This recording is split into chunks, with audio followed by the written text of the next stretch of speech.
Bismillahirrahmanirrahim. Assalamualaikum warahmatullahi wabarakatuh. Alhamdulillahirrabbilalamin. Kembali lagi bersama Teh Dita di Kajol. Kajian online kali ini bersama Teh Dita. Alhamdulillah sudah memasuki episode ke-6 ya. Udah memasuki episode ke-6. Dan Masya Allah seperti biasa ya, Teh Dita di kajian online kali ini, dan memang di setiap kajian online yang Teh Dita bawakan itu akan membawakan kajian-kajian yang sangat ringan dan insya Allah mudah-mudahan akan ada manfaatnya untuk kita semua ya befillah.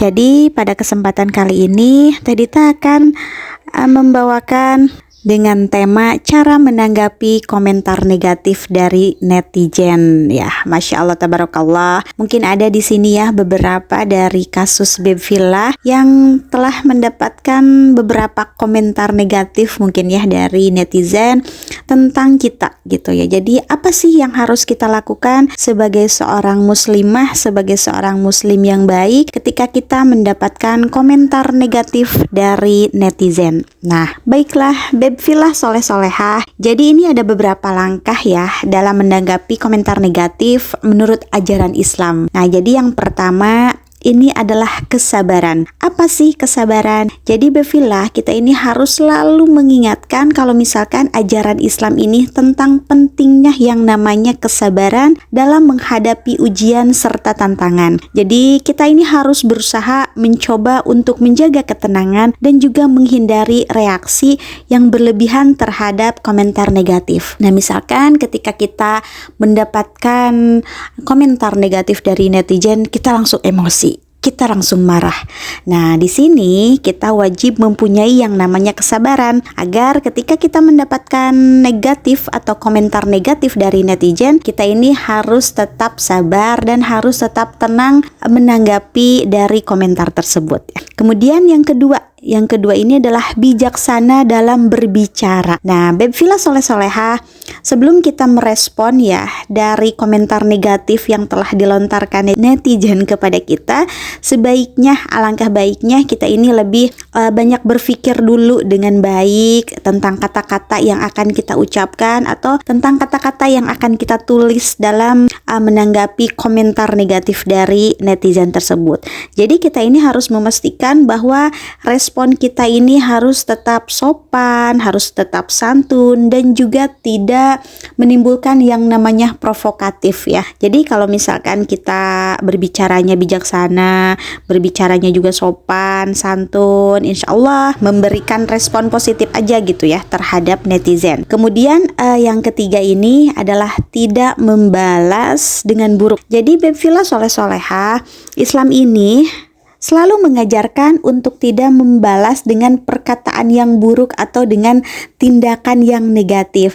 Nah, ketika ada seseorang atau netizen ya berkomentar negatif terhadap kita, apalagi di media sosial kita, usahakan untuk tetap meresponnya itu dengan kebaikan.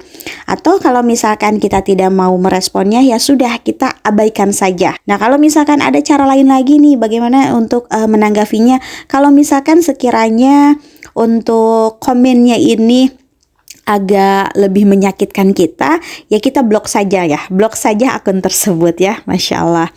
Nah, kemudian yang keempat ini adalah memberikan penjelasan.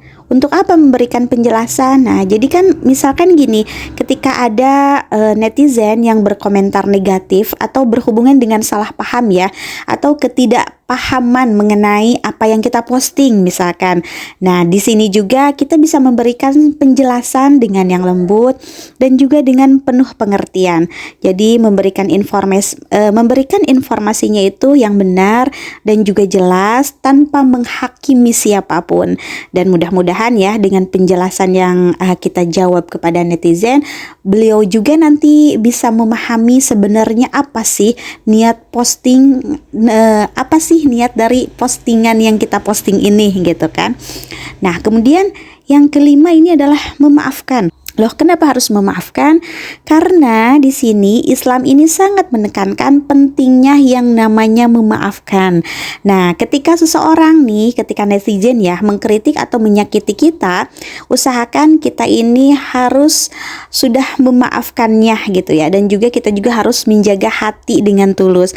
Karena kenapa? Karena kembali lagi, kunci hidup kita atau hidup kita bahagia ini adalah salah satunya dengan cara memaafkan. Begitu juga ketika ada yang mengkritik atau menyakiti kita, ya kita harus memaafkannya gitu ya. Kita harus memaafkannya tanpa harus menodai hati kita untuk menyimpan dendam.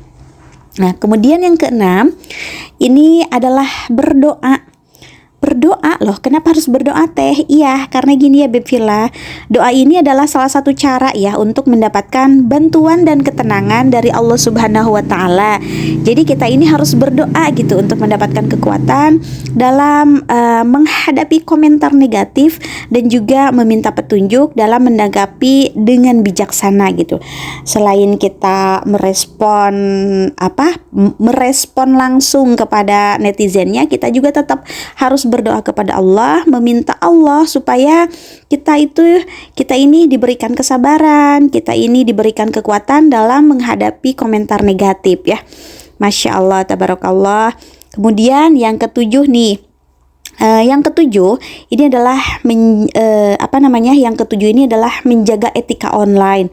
Loh, kenapa teh harus menjaga etika online? Iya, jadi gini, ketika menanggapi komentar negatif secara online, kita juga harus ingat nih untuk setiap kata atau menjaga etika yang baik ya. Tetap juga meskipun di media online, meskipun tidak bertemu langsung dengan orang yang memberikan negatif kepada kita juga tetap harus menjaga etika online. Nah, kita juga harus menghindari nih mengabaikan norma-norma sosial dan juga etika saat berkomunikasi ya. Jadi tetap ya, dalam ajaran Islam juga kita harus tetap menjaga yang namanya etika, yaitu etika online gitu. Nah, kemudian yang selanjutnya adalah langkah dalam menanggapi komentar negatif di sini adalah menghindari yang namanya konflik. Nah, jadi ketika kita merasa bahwa tanggapan kita nih mungkin menyebabkan konflik yang lebih lanjut nih ke depannya ya. Jadi lebih baik kita menghentikan saja percakapan atau mengalihkan topik dengan sopan ya. Jadi sebaiknya kita harus menghindari ini yang namanya konflik seperti ini. Jadi kalau misalkan ada perdebatan yang sekiranya nanti akan berujungnya itu tidak baik atau perdebatan yang tidak ada ujungnya, nah sebaiknya kita menghentikannya dan kita harus ganti topik saja agar tidak berkelanjutan lagi gitu ya. Karena kalau misalkan kita lanjutkan juga nanti kalau misalkan dampaknya jadi kurang baik, itu kan akan lebih keadaannya itu akan lebih tidak enak lagi gitu. Nah, itu dia ya Beb Villa. Penting juga ya untuk diingat bahwa tanggapan kita ini dapat mempengaruhi yang namanya persepsi orang terhadap Islam dan juga orang Muslim gitu ya.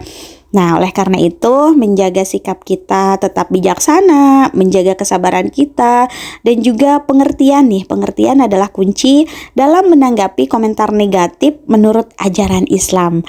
Nah, gitu ya Beb Villa. Jadi tetaplah ketika kita menanggapi komentar negatif, insya Allah ya, kalau misalkan yang namanya komentar itu pasti ada saja untuk kita. Ada aja yang tidak suka memberikan komentar negatif. Kalau misalkan ada yang suka pasti memberikan komentarnya yang positif. Jadi ini adalah cara menanggapi komentar negatif menurut pandangan Islam. Jadi itu dia untuk kajol kita kali ini di episode ke-6. Masya Allah, tabarakallah. Semoga di kajol kita kali ini banyak memberikan kebaikan untuk kita semua ya. Jika ada hal-hal positif yang bisa diambil dari kajian kita kali ini, silahkan ambil. Karena semua kebaikannya itu datangnya hanya dari Allah Subhanahu wa Ta'ala. Dan saya mohon maaf ketika dalam penyampaian temanya, ketika dalam penyampaian kajol ini banyak sekali kekurangan, banyak sekali kata-kata yang tidak berkenan di hati Beb Villa. Mohon dimaafkan karena segala kesalahan itu adalah datangnya dari saya pribadi ya. Masya Allah, tabarakallah. Wallahu alam bisawab. Jazakumullah khair buat semua Bepilah yang sudah mengikuti kajol kita kali ini. Semoga nanti kita masih bisa diberikan kesempatan oleh Allah untuk bisa mengisi kajol di kajol selanjutnya ya. Barakallahu fikum. Wassalamualaikum warahmatullahi wabarakatuh.